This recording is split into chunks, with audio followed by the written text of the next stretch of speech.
परमात्मा की ये विशेष दया है कि हम सब लोग उसकी याद में बैठे हैं। वैसे तो ये सिलसिला कई सालों से चल रहा है कि मैं हर महीने यहाँ पर आता हूँ और महीने के आखिरी इतवार को सत्संग देता हूँ। लेकिन इस सिलसिले में कभी कभी रुकावट पैदा हो जाती है जब मुझे बाहर विदेश में जाना पड़ता है। और अब तो ये विदेश जाने का सिलसिला लगभग एक सिरदर्दी हो गया है, क्योंकि साल में 2 बार 3 महीने के लिए जाना ही पड़ता है। और इस तरह से साल के 12 सत्संग में से 6 करीब करीब इसी तरह निकल जाते हैं। 6 में आप लोगों को मौका मिलता है कि यहाँ आए, बैठकर सत्संग सुने। कल रात में 3 बजे मैं जर्मनी से आया था। आने के बाद कल शाम भी सत्संग दिया और आज आप लोगों के बीच में आया हूँ। जर्मनी जैसे कि आप जानते हैं ठंडा देश है, और जहाँ हम लोग रहते हैं हैरस स्ट्रीट में, जहाँ हमारा आश्रम है, वहाँ पर आजकल 1 मीटर के करीब बर्फ पड़ी हुई है। 1 मीटर का मतलब है कि खिड़कियां उसमें दब जाती हैं, बाहर इतनी बर्फ पड़ी हुई है। और उस सारे बर्फ वाले इलाके में रहना सहना आसान काम नहीं है। लेकिन मैं समझता हूँ कि जर्मनी में उस ठंड में रहना आसान है, कभी कभी हिंदुस्तान में उससे भी बड़ा मुश्किल है। कारण क्या है कि जर्मनी में जब आप अपने मकान में बैठे हैं तो उसमें ऐसा इंतजाम रहता है कि चाहे जितना उसे गर्म कर लो, चाहे जितना ठंडा कर लो। जब बाहर 1 मीटर बर्फ पड़ी है तो मकान में हीटिंग करके आप वहां नंगे भी सारे मकान में घूमते रह सकते हैं, कोई दिक्कत नहीं, न सर्दी लगेगी न परेशानी होगी। हिंदुस्तान में कितना ही अच्छा मकान हो, खिड़कियां खुली रहने के कारण, हवा अंदर आने के कारण लिहाज में पड़े पड़े भी ठंड लगती रहती है। तो इसलिए चाहे वो देश कितना ही ठंडा है, वहां उतनी तकलीफ नहीं जितनी यहाँ कम ठंडा होने से भी तकलीफ। मैं सारी बातें आपको इसलिए बता रहा हूं कि आप ये न समझे कि मैं किसी आराम के लिए जर्मनी जाता हूं या मुझे यहाँ कोई दिक्कत होने लगी, हिंदुस्तान में आराम जर्मनी में मिलता है इसलिए वहां जाता हूं, और न वहां कोई दिक्कत है कि वहां से भागकर यहाँ लौट कर आता हूं। क्योंकि मैं ही एक अकेला आदमी ऐसा हूं जिसे यह सहूलियत है कि चाहे तो जर्मनी में बस जाऊं चाहे हिंदुस्तान में, लेकिन फिर भी मैं हिंदुस्तान में लौट कर आता हूं। आचार्य रजनीश, महर्षि महेश योगी और दूसरे लोग जाकर वहां बस गए, और जब तक इन्हें धक्के मारकर किसी ने निकाल नहीं दिया, इन्होंने अपने देश की खबर दोबारा नहीं ली। लेकिन मैं तो मुझे किसी ने धक्के देकर निकाला, और मैं कभी ये ख्याल आया कि दिक्कत आराम है, लेकिन एक उद्देश्य है जिसके लिए बार बार मैं वहां जाता हूं और बार बार लौट कर आता हूं। और वो उद्देश्य क्या है कि लोगों को धर्म की समझ नहीं, उस धर्म की समझ को देने के लिए मैं वहां जाता हूं। अब आप कहेंगे कि स्वामी जी कितनी बड़ी बात कर रहे हैं, दुनिया को में किसी को धर्म की समझ नहीं, एक मुझे ही धर्म की समझ हो गई तो ऐसी बात मैं क्यों कहता हूं। मैं नहीं कहता हूं कि मुझे धर्म की समझ हो गई, बल्कि मैं ये कहता हूं कि मेरा गुरु संत कृपाल एक ऐसी हस्ती था कि जो परमात्मा से जुड़ा हुआ था। जैसे कि गुरु नानक ने कहा, नानक दास बुलाया बोले, कि परमात्मा उसके अंदर बैठकर बोलता था, इसलिए नानक से वो गुरु नानक बन गए। ईसा मसीह ने कहा कि don't I but he speaks through me, कि मैं नहीं बोलता, परमात्मा मेरे अंदर बैठकर बोलता है, इसलिए दुनिया ईसा मसीह को परमात्मा समझती है। राम है, कृष्ण है, बुद्ध है, महापुरुष हैं, परमात्मा की शक्ति उनके अंदर काम करती है, वो परमात्मा के अवतार रहे। और इसी तरह की एक हस्ती थी संत कृपाल, उनके चरणों में बैठने का मुझे मौका मिला, इसलिए मुझे ये समझ आई। और समझ के आने से मैंने वेद को पढ़ा, उसे समझा, और मैं अब ये समझता हूं कि वेद को मैं समझता हूं, अगर दूसरा कोई समझ जाए तो उसे भी वही ज्ञान हो जाए जो मुझे हुआ। लेकिन हमारा देश वेद जिसकी बकौती है, जो सारी दुनिया में ये दावा करते हैं कि धर्म भारतवर्ष से ज्यादा कोई नहीं समझता, बड़े दुख की बात है कि वो भी वेद को समझते नहीं।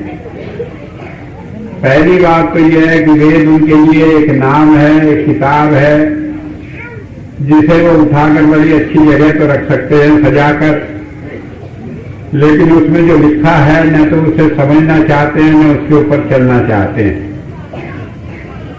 मैंने पहले भी सत्संग में कई बार बताया, एक बार मैं अजमेर में गया पुष्कर राज में, मुझे वहां पर जो महात्मा जी थे मंदिर में, वो कहने लगे कि आप यहाँ मत्था टिकाएं। मैंने कहा क्या है? कि वेद भगवान का मंदिर है। मैंने कहा वेद तो कभी भगवान रहा नहीं, वेद तो पुस्तक है। कहने लगा हाँ, उसी को हमने मंदिर में सजा कर रख दिया और बाहर उसमें ताला लगाया हुआ था जिससे कोई चोरी न करके ले जाए भगवान को। तो मैंने कहा कि इस वेद का क्या फायदा कि पहले लोग पढ़ लिया करते थे, अभी पढ़ने का मतलब कभी नहीं रहा। तो हम भारतवासी वेद को मत्था तो टिका सकते हैं, वेद के नाम पर खूब खराबा कर सकते हैं, दुनिया की जान ले सकते हैं, झगड़े कर सकते हैं कि ये वेद है, हमारा धर्म ग्रंथ है, तुमने अपमान किया। लेकिन हमारा ये दुर्भाग्य है कि हम न उसे पढ़ सकते हैं, न समझ सकते हैं, न उसके ऊपर आचरण कर सकते हैं। और यही कारण है कि आज वेद जैसी ईश्वरीय ज्ञान की पुस्तक के होते हुए दुनिया हमारी हंसी उड़ाती है कि हमें धर्म की समझ नहीं। और जब हमें ही समझ नहीं, जिन्हें समझ होनी चाहिए थी, तो दुनिया को में दूसरे लोगों को धर्म की क्या समझ होगी? जब जिस पेड़ की जड़ी खराब होगी उसके पत्तों में क्या अच्छाई होगी? तो इसलिए समस्या है कि धर्म को समझने और समझाने के लिए मुझे यहाँ और विदेश में जाना पड़ता है। अब क्या धर्म है, क्या उसकी समझ नहीं, ये ऐसा विषय है कि बड़ा लंबा विषय है। लेकिन मैं एक बात लेकर आगे चलूंगा। अभी पहले जून के महीने में मैं विदेश में था तो एक किताब लिख रहा था, रुद्र देवता।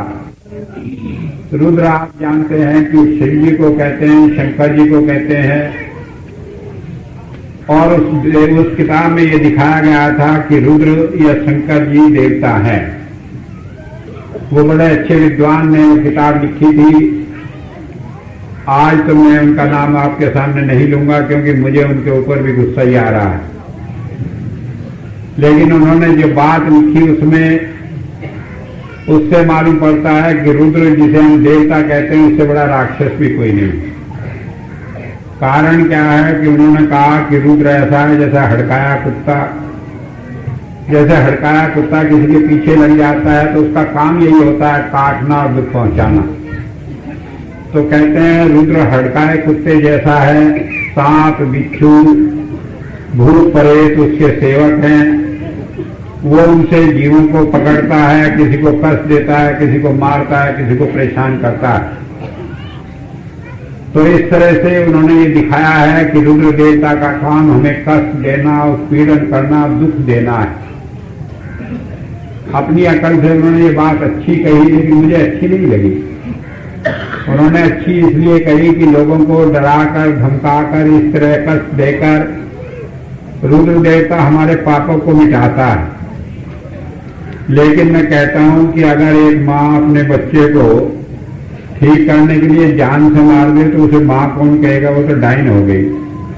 ठीक है, थप्पड़ मार ले, 2-4 दफे डांट ले, कुछ कर ले, लेकिन जान से मारकर कहे इसे अच्छा बना दूंगी तो कभी वो नहीं कर सकती। तो परमात्मा भी अगर शिव के रूप में आकर हमें सांप बिच्छू से कटवाकर हमारी जान ले ले, तो मैं कहूंगा कि वो राक्षस है, वो देवता नहीं।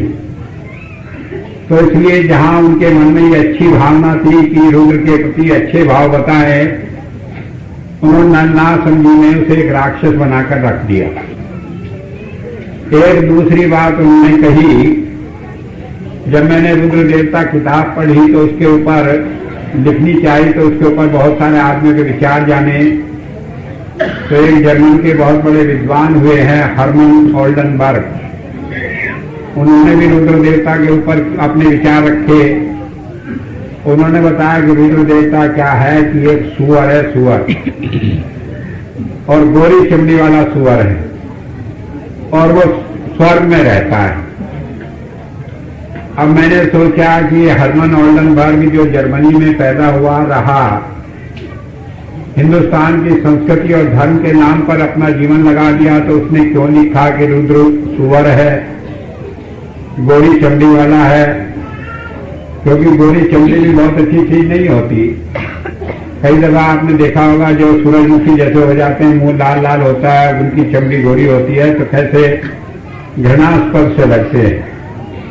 तो हर चीज अपने वातावरण में ही अच्छी लगती है। तो जब मैंने ये पढ़ा तो मैं कहा कि ये कहां से आया इसके दिमाग में विचार, तो फिर मैंने अपना मत्था ठोक लिया कि गलती तो सारी हमारी है, क्योंकि हमने कहा कि परमात्मा जो है उसके 10 अवतार हैं। तो आपने 10 अवतार सुना होगा कि परमात्मा का एक अवतार मील के रूप में, मछली के रूप में हुआ, एक बरहा के रूप में हुआ, बरहा कहते हैं सुअर को, एक उसका कच्छप के रूप में हुआ, कछुए के रूप में हुआ, एक उसका नरसिंह के रूप में हुआ कि आधा उसका शरीर मनुष्य का था और आधा शेर का था, एक वामन के रूप में हुआ, वामन अवतार कहते हैं कि वो बोना था, 52 इंच 52 उंगलियों की मोटाई के बराबर उसकी लंबाई थी शरीर की। लेकिन विशेषता ये थी कि उसने 3 कदम में ये सारी दुनिया, स्वर्ग और पाताल नाप दिया था। कहते हैं कि 52 अवतार ने जाकर भगवान को धोखा देना चाहा और कहा भगवान विष्णु से कि आप मुझे 3 पैर नाप कर जमीन दे दे, मैं अपनी झोंपड़ी बना लूं। और वो बड़े दानी थे, कहने लगे अच्छा दे दो, सारी दुनिया पड़ी है, 3 कदम तुम नाप कर ले लो। तो उसने अपना रूप दिखाया, 1 कदम रखा स्वर्ग में, 1 रखा जमीन पर, कहा तीसरा कदम। तो कहते हैं भगवान विष्णु ने कहा कि मेरा सिर पर रख दो, जिससे कम से कम ये 52 अवतार का वो 3 कदम जमीन भी मिल जाए और उसकी इज्जत भी रह जाए। तो कहानी तो बड़ी चटपटी किसी ने बनाकर रखी, लेकिन कभी सोचा नहीं कि इसमें कितना बड़ा अपमान धर्म का किया। पहली बात यह है कि भगवान को एक बामने ने आकर कहा दान दे दो, भगवान उसके धोखे में आ गया, जाना नहीं कि जो ऐसा बड़ा है। अगर भगवान इतना नासमझ है कि वो किसी के मन की बात नहीं जानते, तो ऐसे भगवान को तो आज ही तालाब में डाल दिया, क्या फायदा उसका पीछे का। भगवान तो वो है जो हमारे मन में आज से 10 साल बाद में भी कोई विचार पैदा होगा उसे भी जानता है। भगवान तो उस ताकत का नाम है कि हम पैदा नहीं हुए, वो माँ के पेट में जब होते हैं तब भी हमारा सारा भविष्य बनाकर और लिखकर रख देता है कि हमें किस क्षण में क्या होना है। और उसे हम कहते हैं कि बाप ने नहीं छल लिया, उसने आकर धोखा दे दिया, बता दिया कि मुझे 3 कदम जमीन दे दो, उसने हाँ कर दी। और फिर मजे की बात यह है कि 2 कदम तो उसे दे दी, तीसरा अपने सिर पर रखकर सारी चीज बामन को दे दी। अगर सारी चीज उसे दे दी थी, फिर दूसरे ही लोगों को परमात्मा ने जमीन कहां से दे दी? इसका मतलब परमात्मा भी धोखा करता है, थोड़ी उसे दे दी फिर दूसरों को दे दी वही जमीन। तो इस तरह से ये कहानी किससे घड़कर इन महात्माओं ने इस देश को सारी दुनिया में हंसी का कारण बनवा दिया। क्या 52 अवतार है। फिर नरसिंह का रूप आता है कि वो शेर के रूप में पैदा हुआ, उसने फाड़ दिया उसे, खबर नहीं किसे फाड़ा था, मैं गलती न कह जाऊं, शायद प्रहलाद के पिता को फाड़ा था, प्रहलाद ध्रुव के पिता को फाड़ा था, प्रहलाद के पिता को हिरण्यकश्यप को, जिससे कि वो उसके लड़के को कष्ट न दे। तो इस तरह की सारी कहानी किससे ये जोड़े हुए हैं। एक उसमें परशुराम का अवतार आता है, परशुराम को हम जानते हैं कि कैसा क्रोधी, कितना ना समझ, कि उसने अपने बाप का ही सिर काट दिया गुस्से में आकर। मां का सिर कटने लगा, राम के साथ झगड़ा करा, दुनिया भर के फजीते करे। जनक के दरबार में जो संवर हो रहा था, उन्होंने राम को कितने कितने अपशब्द कहे। ऐसे नासमझ बेवकूफ आदमी को हम कहते हैं कि वो भी एक देवता था। तो ये सारी बातें सुनकर कभी कभी ख्याल आता है कि हमने अपने ही धर्म को खुद बदनाम किया। दूसरे लोग अगर हमें बुरा कहते हैं तो बुरा क्या किया, लेकिन जो हो गया वो हो गया। मैं आपको इसकी थोड़ी समझ देता हूं कि ये 10 अवतार हैं क्या। पहली बात ये समझ लेने की बात है, एक मंत्र आता है, उसमें कहा कि भगवान विष्णु इन 10 रूपों में संसार में अवतरित होकर आता है। और वो 10 रूप हैं, एक मीन का जिसे मछली कहते हैं, दूसरा बरहा का जिसे लोगों ने सुअर समझा, तीसरा कच्छप का जिसे कछुआ कहते हैं, चौथा बामन का जिसे बोना कहते हैं, पांचवा बुद्ध का जिसे भगवान बुद्ध समझते हैं, छठा कहा है परशुराम का, सातवां कहा है राम का, आठवां कहा है नरसिंह का, 9वां रूप शायद कृष्ण का है और 10वां रूप कहा है कलंकी का। मुझे भी याद नहीं 9वां कृष्ण कहा या कुछ और, लेकिन इस तरह से ये 10 रूप बताए हैं। तो भगवान इन 10 रूपों में आता है। लेकिन एक बात और बताई है, और वो कहा है कि 9 रूपों में भगवान अब तक आ चुका है, एक 10वां रूप कलंकी का अवतार होना बाकी है। अब मुझे भी खबर नहीं कलंकी का अवतार हुआ कि नहीं, क्योंकि जब मैं 5 साल का था, जब मैं सुना करता था कि वहां कहीं दक्षिण में, कहीं आंध्र में कलंकी का अवतार हुआ है, और अब 60 साल का मैं हो गया हूं, अब तक तो कहीं दोबारा सुना नहीं कि वो हो गया, कि अभी पैदा ही होना बाकी है या माँ के पेट में ही फंसा पड़ा है, अभी आया ही नहीं बाहर। क्योंकि भगवान कुछ खबर भी नहीं क्या क्या करता है। कई सुखदेव को कहते हैं कि वो बाहर आने को तैयार नहीं था, कि मुझे अपना ज्ञान पूरा मिलेगा तभी बाहर आऊंगा। अब खबर नहीं कलंकी भी कहीं पेट में फंसा पड़ा हो, माँ को भी कष्ट दे रहा हो। लेकिन कहने का मतलब यह है कि 9 अवतार अब तक हो चुके और 10वां होना बाकी है। मैं तो इसलिए बाकी समझता हूं कि अभी वो मुझे मिला ही नहीं कहीं, नहीं 9 तो पहले हो गए थे, 10वें के दर्शन तो शायद हो जाते। लेकिन मैं एक बात ये बता दूं कि एक बार जब ये दुनिया परमात्मा बनाता है तो 4 अरब 20 करोड़ साल तक ये चलती है। एक बार जैसे दुनिया बनाई तो वो 4 अरब 20 करोड़ साल तक रहेगी, फिर उसके बाद प्रलय हो जाएगी। फिर 4 अरब 20 करोड़ साल तक दुनिया नहीं बनेगी, अंधेरा रहेगा। फिर दोबारा परमात्मा सृष्टि की रचना करेगा तो 4 अरब 20 करोड़ साल तक फिर चलेगी। तो एक बार जब ये दुनिया बनाते हैं उसे कहते हैं दिन परमात्मा का, और जब ये दुनिया प्रलय हो जाती है तब उसे कहते हैं रात। तो परमात्मा का एक दिन जो कहा है वो 4 अरब 20 करोड़ वर्ष का है। तो इस तरह जब दुनिया बनती है तो 4 अरब 20 करोड़ साल तक रहती है, और ये दुनिया जिसमें हम रह रहे हैं इसे बने हुए अभी 2 अरब साल से कुछ कम हुए हैं। तो इसका मतलब है ये दुनिया अभी 2 अरब 20 करोड़ साल तक और चलेगी। तो कई बार लोग कहते हैं कि 100 साल में प्रलय हो जाएगी, 200 में प्रलय हो जाएगी, लड़ाई छिड़ेगी, सारी दुनिया खत्म हो जाएगी। कोई खत्म होने वाली नहीं। आप लोग तो कम डरते हैं, विदेशों में तो हंगामा हुआ रहता है कि कैटेस्ट्रोफी होगी, इस साल प्रलय होगी, अगले साल होगी, 10 साल में होगी, एटम बम से होगी, पानी से होगी, गैस से होगी, गंदगी से होगी, नहीं जाने क्या क्या चलते रहते हैं। लेकिन मैं बता रहा हूं कि अभी 2 अरब 20 साल से ऊपर ये दुनिया बनी रहेगी। तो इसलिए ना तो आप चिंता करें कि प्रलय हो जाएगी, आपका क्या होगा या आपके बाल बच्चों का क्या होगा, क्योंकि 2 अरब साल तक आप में से कोई जिंदा नहीं रहेगा, ये भी तय है। तो इस तरह से मैं जो बात कहने जा रहा हूं वो ये है कि अभी जो 2 अरब साल हो चुके, उसमें इन पंडितों पुजारियों के हिसाब से भगवान के 9 अवतार हो चुके हैं, और एक अवतार जो होना बाकी है। इसका मतलब है कि वो बाकी के 2 अरब 20 करोड़ वर्ष तक रहेगा। तो इसका मतलब हुआ जो साल गुजर चुके हैं 2 अरब, उसमें तो परमात्मा ने 9 बार अवतार लिया। अब जो आगे बाकी है उसमें 1 बार लेगा अवतार। इसका मतलब ये हुआ कि जो पुराने साल थे जो बीते वो बड़े खराब साल थे, तभी तो परमात्मा 9 बार आया। और आगे जो आने वाले साल हैं वो बहुत अच्छे हैं, क्योंकि उसमें 1 बार ही आएगा संसार में। लेकिन इसे एक आम आदमी भी नहीं मानता, क्योंकि हम कहते हैं पहले सतयुग था, त्रेता था, द्वापर था, वो अच्छे युग थे, अब तो कलयुग है। तो इसलिए जो ये समझते हैं कि अच्छे युगों में परमात्मा 9 बार आया और जो खराब युग है उसमें 1 बार आएगा, तो इससे मालूम पड़ता है परमात्मा को ना समझ हो गया कि जब ज्यादा जरूरत है तब तो कम आता है, और जब कम जरूरत थी तब ज्यादा आया। तो पहली बात तो ये 10 अवतार की थ्योरी इसलिए गलत है कि जब वो 2 अरब साल में 9 बार आया, तो अगले 2 अरब से ज्यादा सालों में 1 बार क्यों आएगा? तो इसलिए जो लोग कहते हैं कि परमात्मा इन रूपों में 9 बार आ चुका, 1 बार और आएगा, तो उन्हें ये समझ ही नहीं कि ये सिद्धांत परमात्मा के सिद्धांत के विरुद्ध बैठता है कि जब इस संसार में 9 बार आ चुका, जब अच्छा था, तो आगे तो कम से कम 18-20 बार आना चाहिए।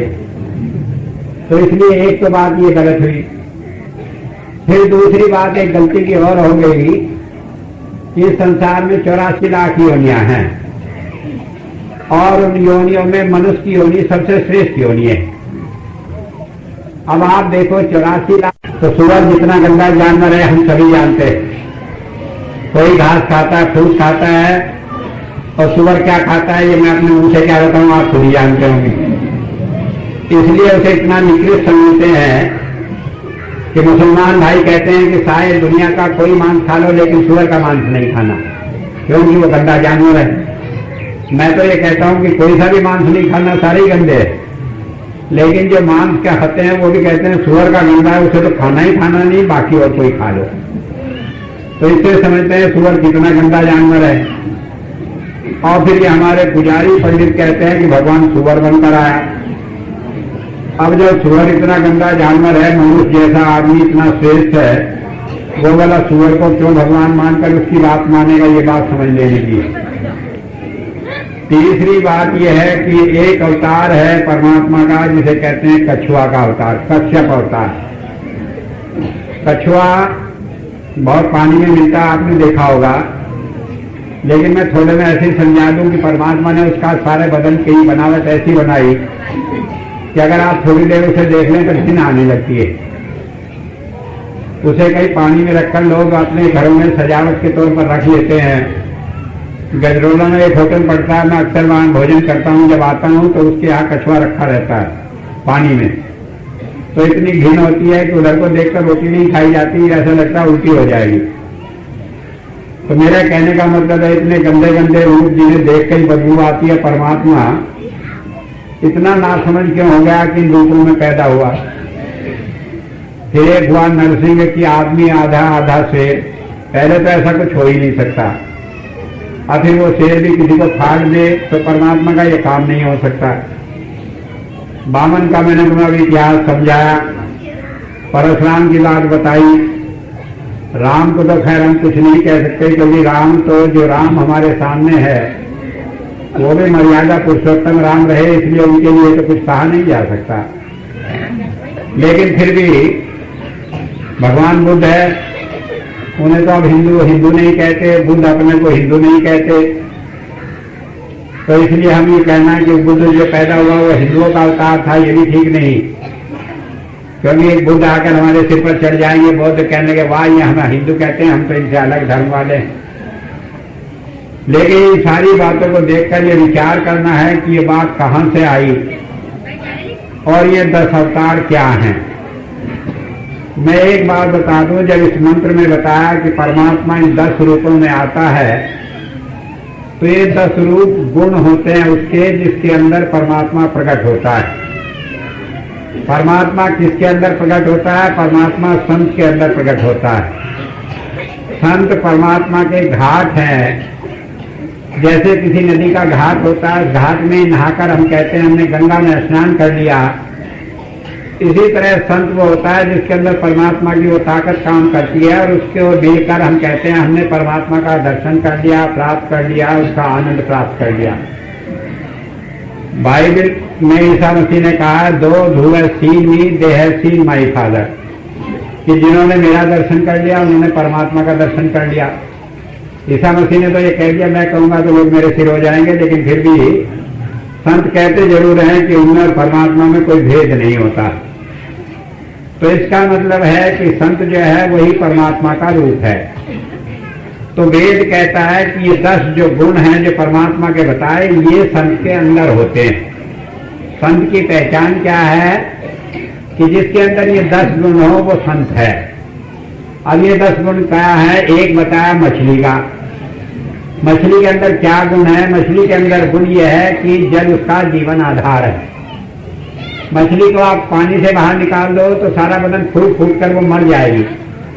उसे उठाकर घी में रख दो कि घी तो 50-60 रुपए किलो का है, पानी मुफ्त है, चलो बढ़िया चीज में रख लिया, तो घी में जिंदा नहीं रह सकती।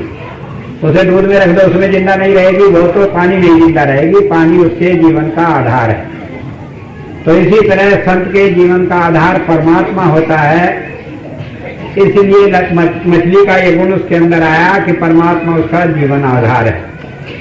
इसका मतलब है कि संत संसार में परमात्मा का काम करने के लिए आता है, उसी का काम करता है, उसे संसार में दूसरे किसी काम से कोई मतलब नहीं होता।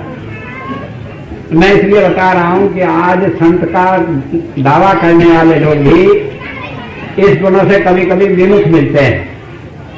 मैं सन 84 में न्यूयॉर्क पर टेलीविजन पर इंटरव्यू दे रहा था। मिस्टर लेट शिक्षण वहां पर खड़े थे। उन्होंने मेरे से सवाल किया कि स्वामी जी आप दूसरी बार अमेरिका आए? मैंने कहा हाँ भाई। कहने लगे भारतवर्ष के एक ऋषि भी थे जो दूसरी बार अमेरिका आए थे? मैंने कहा हाँ मुझे मालूम है। कहने लगे कौन? मैंने कहा विवेकानंद थे। 1892 में आए तो सारी दुनिया में हल्ला मच गया कि हिंदुस्तान से एक ऋषि आया है जिसने दुनिया को सही ज्ञान दिया। कहने लगे हाँ।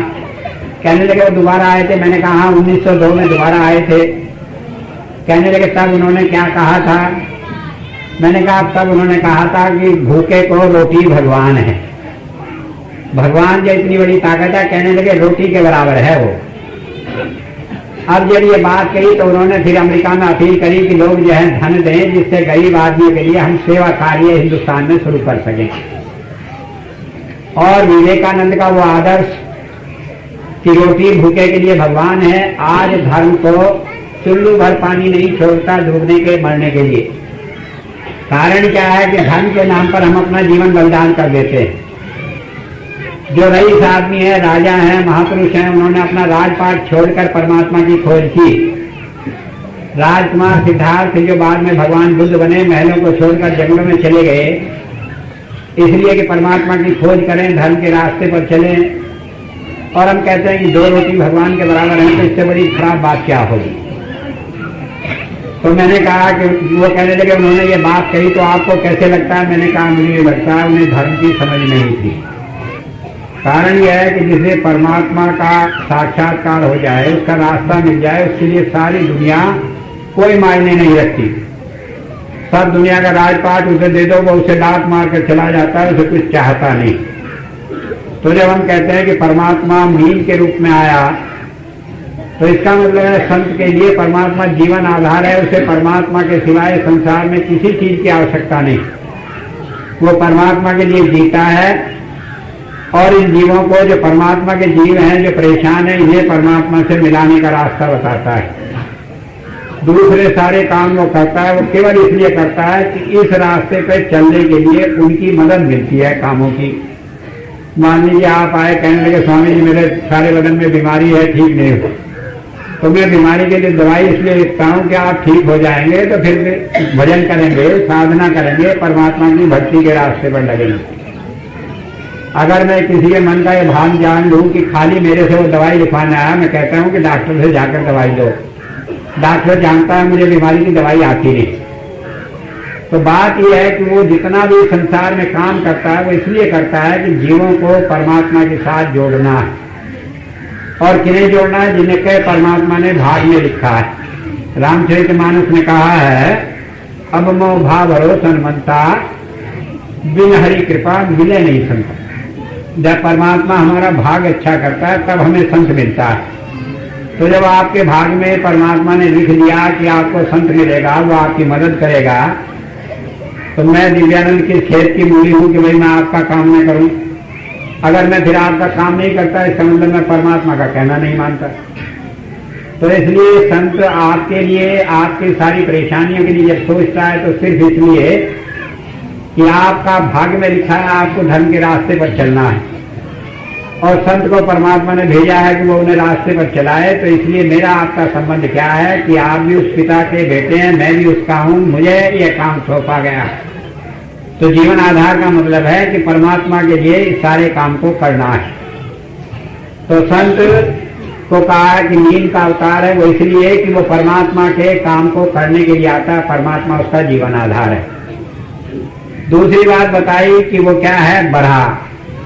बरहा वैसे जो कहा है उसे सुअर भी उसका मतलब होता है, ये मैं मानता हूं, लेकिन बरहा का एक मतलब होता है, बरहा 12 से भी आया, 12, और बरहा कहते हैं दीप्त को भी। तो जो 12 परमात्मा के प्रकाश से दीप्त है उसे बरहा कहा है। वेद में संत के लिए बराहम अरुषम शब्द आया है। बराहम कहते हैं कि उसके अंदर ये 12 रूप विराजमान है, और उससे क्या है, अरुषम। अरुषम कहते हैं कि दयालु है। इन 12 प्रकाश रूपों को अपने अंदर धारण किए हुए वो संसार में दया धार कर आता है। अब इस रहस्य को समझिए कि कैसे वो 12 रूप को धार कर आता है और उससे वो दयावान है। बाइबल में वर्णन आता है कि ईसा मसीह आया, कुछ आदमी वहां बैठे थे, बूढ़े थे, जवान थे, उनके बीच में खड़ा हो गया तो उन्हें अपने आप प्रकाश दिखाई देने लगा। वो जो नासमझ आदमी थे कहने लगे, हमारे बीच में कौन महापुरुष आ गया कि हमें चारों तरफ प्रकाश की दीप्ति दिखाई देती है। प्रकाश की दीप्ति का मतलब होता है कि एकदम कहीं तेज प्रकाश हमें मालूम पड़े जबकि कुछ हो ना, यही कहीं एकदम तेज रोशनी मालूम पड़ने लगे। ये संत का एक विशेष गुण होता है, जब वो इंद्र अग्नि रूप में प्रकट होता है तो वो किसी को बिना भजन पर बिठाए, बिना किसी बात के इस रूप को प्रकट करके ये जाहिर करता है कि उसके अंदर परमात्मा की वो शक्तियां हैं। तो बताया कि संत क्या होता है, बराहम होता है। इसका मतलब है कि उसके अंदर ये शक्ति है कि वो बिना भजन के भी किसी को स्वरूप को दिखा सकता है, और इसी कारण जब तक वो शक्ति किसी के अंदर नहीं होती वो संत नहीं होता, वो इस संसार में परमात्मा का काम नहीं कर सकता। तो आप समझ लीजिए, न तो परमात्मा वो सुअर है, न लाल है, और न कहीं अलग स्वर्ग में बसा है। जब कहते हैं कि वो स्वर्ग में रहता है तो इसका मतलब है कि वो उसर बुद्ध 10वें स्थान में रहता है। हुजूर कहा करते थे कि संत इस संसार में रहता है, आंख बंद कर दे तो ऊपर खींचकर चला जाता है, आंख खोल दे तो दुनिया में रहता है। तो इसलिए कहा है कि वो स्वर्ग में रहता है। स्वर्ग कहते हैं सु माने जो परमात्मा का घर है, सु माने अपना, और गह कहते हैं घर को। जो परमात्मा का घर है ये 10वां स्थान, इसे स्वर्ग कहा है। तो कहा है कि वो स्वर्ग में रहता है।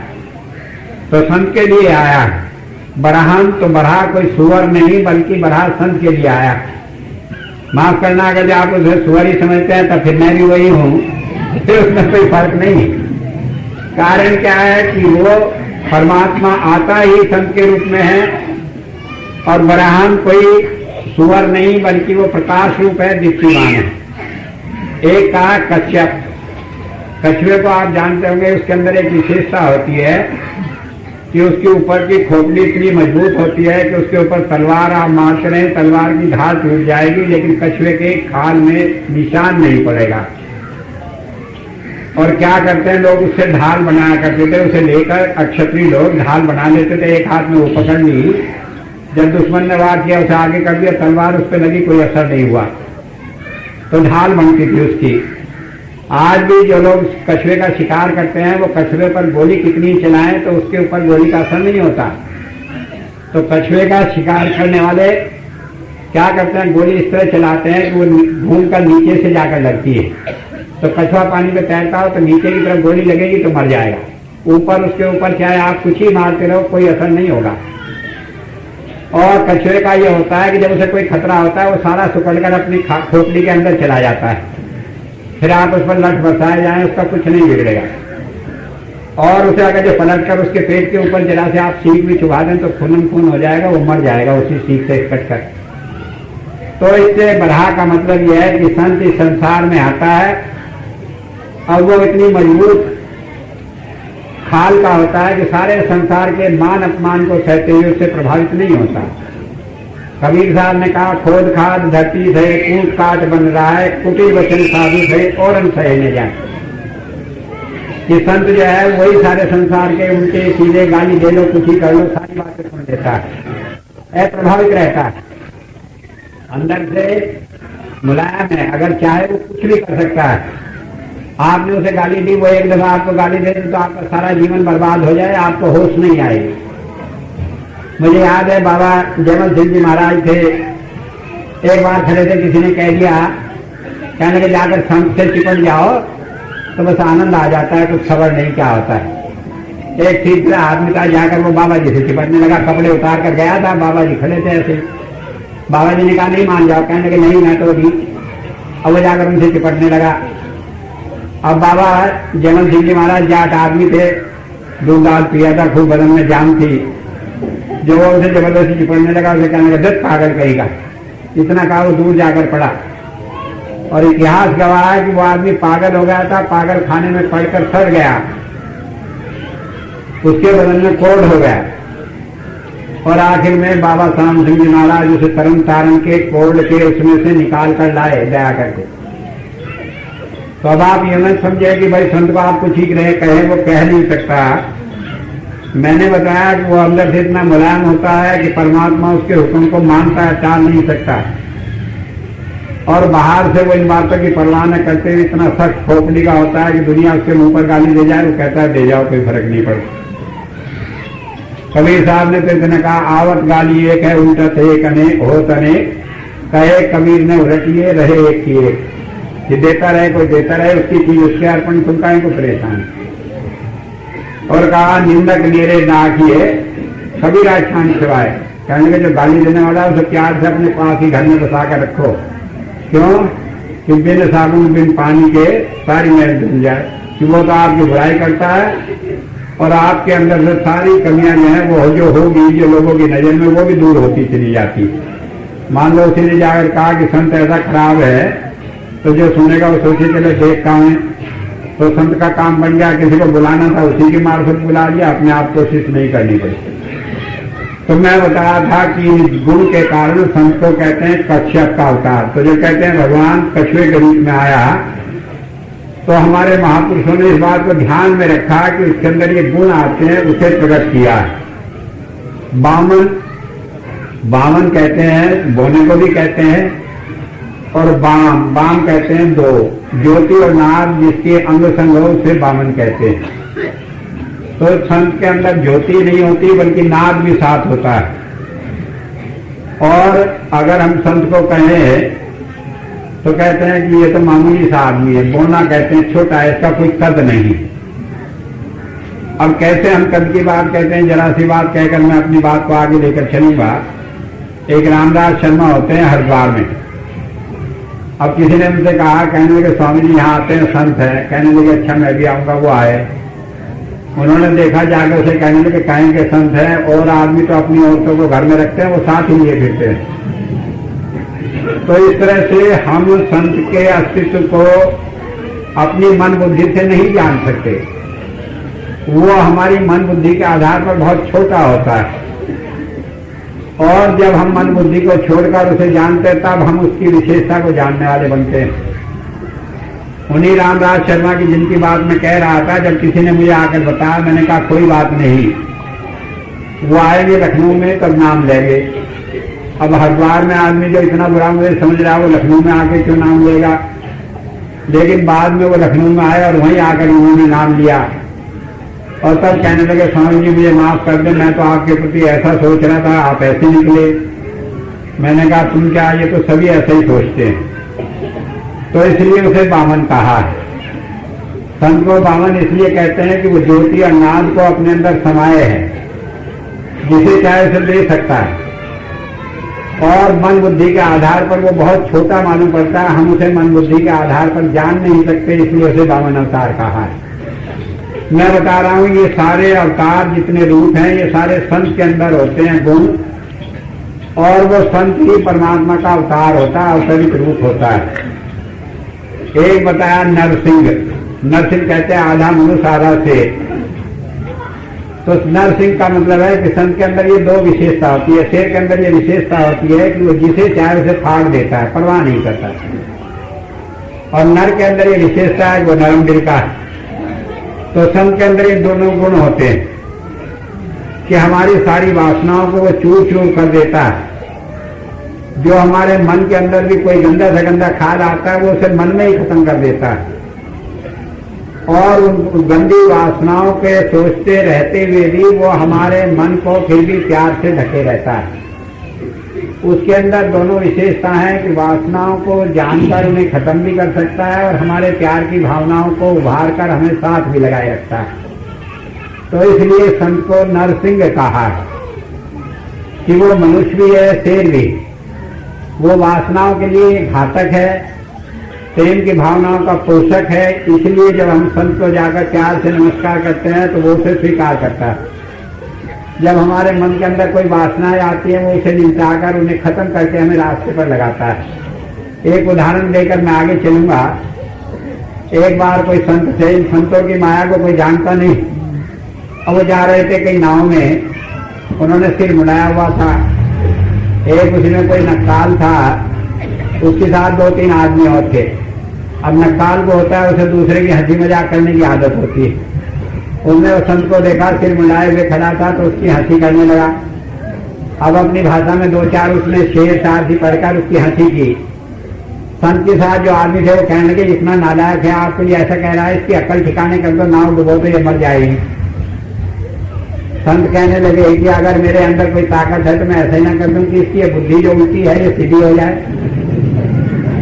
और उसने जरा ध्यान किया, वो एकदम समझ गया, उनके पैरों में पड़ गया, माफी मांगने लगा। अब क्या करता है कि वो दोनों चीज उसके हाथ में है, लेकिन वो उन सारी चीजों को ये जानते हुए कि मनुष्य भूलनहार है, उनकी गलतियों को अच्छाइयों से अलग करके गलतियों को खत्म करता है, अच्छाइयों को बढ़ावा देता है। तो इसलिए उसे नरसिंह कहा। वो निर्णय करता है कि क्या चीज खत्म करने की है, क्या चीज पोषण करने की है।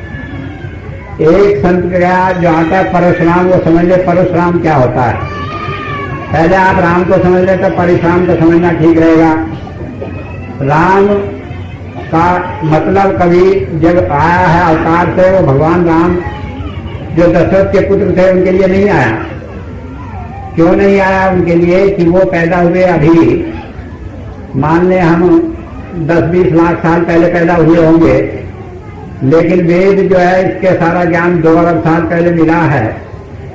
तो इसलिए वेद में इस राम की चर्चा नहीं हो सकती। लेकिन जो राम दशरथ के घर में पैदा हुआ वो भी संत अवतारी पुरुष था।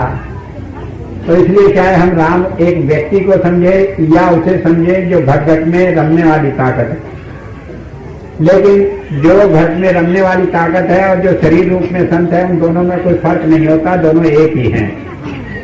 तो मैं बता रहा हूं जहां राम कहा है कि राम के रूप में अवतार लेकर आता है, इसका मतलब है वो मर्यादा पुरुषोत्तम है, वो मर्यादाओं को भंग नहीं करता। संत के पास जाओ, वो सारी बातें जानते हुए भी मर्यादा से बाहर नहीं निकलता।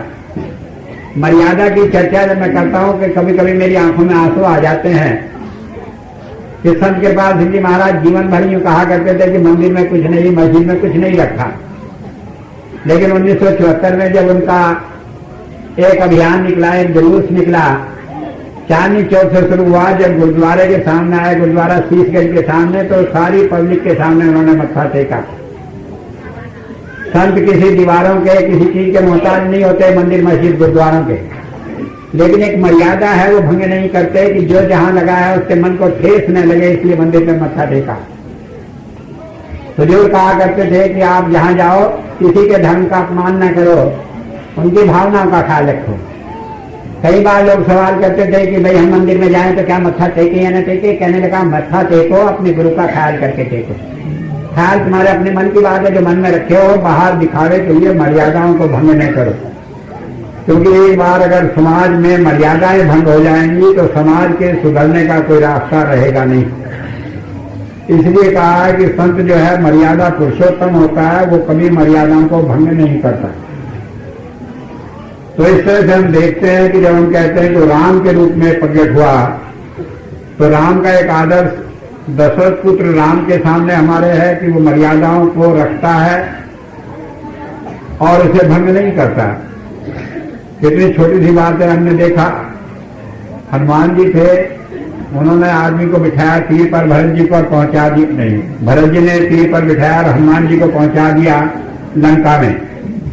तो भरत जी के पास जब ऐसा एक तीर हो सकता है कि जिसे चाहे एक क्षण में वहां पहुंचा दें, तो राम के पास भी ऐसे रॉकेट, ऐसे तीर, ऐसे जहाज हो सकते हैं, सारी फौज को उठाकर लंका में एक घड़ी में उतार देते। लेकिन उन्होंने मर्यादा भंग नहीं की, कहा कि नहीं पुल बनेगा। अब पुल कौन बनाएगा? नल और नील बनाएंगे, क्योंकि इंजीनियर का काम इंजीनियर करेगा, उसमें चमत्कार करके अपने आप सारे आदमी को पार नहीं करना चाहते। मर्यादा है कि मेरे इस सारे ग्रुप में इंजीनियर है, वो यूं ना महसूस हो कि हमारी क्या ड्यूटी है कि पुल तो बनाएंगे नल और नील, और फौज सारी उससे पार होगी। और खतरा भी है कि दूसरा दुश्मन आके तोड़ लगा दे तो सारी पुल से पार होती, सारी फौज मर जाए।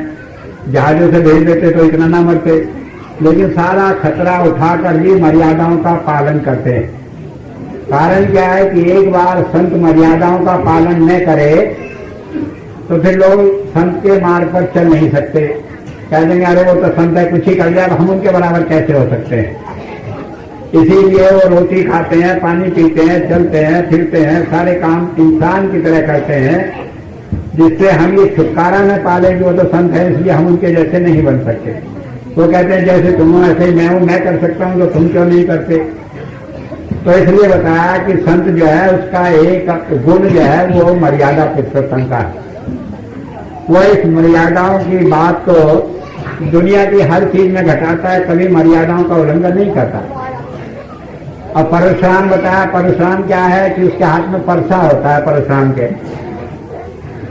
अब ये परसा क्या है? ये प्रतीक है कि वो सारी चीजों को काट पीट करता है, इसे नष्ट कर देता है। अब संत के लिए भी यही बात है, संत के दो रूप आते हैं। उसे कहा परशुराम है, उसके हाथ में परसा है। बाइबल में उसे कहा है, ईसा मसीह के लिए कहा है कि I have a sword in my hand, कि मेरे हाथ में तलवार लेकर मैं आया हूं। कहने लगे क्या करने की? इस दुनिया को उजाड़ने के लिए, माँ को बेटी से अलग करने के लिए बहू को उसकी सास से। तो आज ईसाई जगत में एक भी आदमी नहीं समझता इसका अर्थ क्या होता है। इसका अर्थ है कि संसार संत हमें संसार में फंसाने नहीं आया, बल्कि संसार से निकाल कर परमात्मा के देश में ले जाने को आया है। जब कहता है माँ को बेटे से अलग करता हूं, इसका मतलब माँ और बेटे के बंधन में फंसकर अगर कोई संसार में फंसा है तो उसके मोह बंधन को काट कर उसे अलग करता है।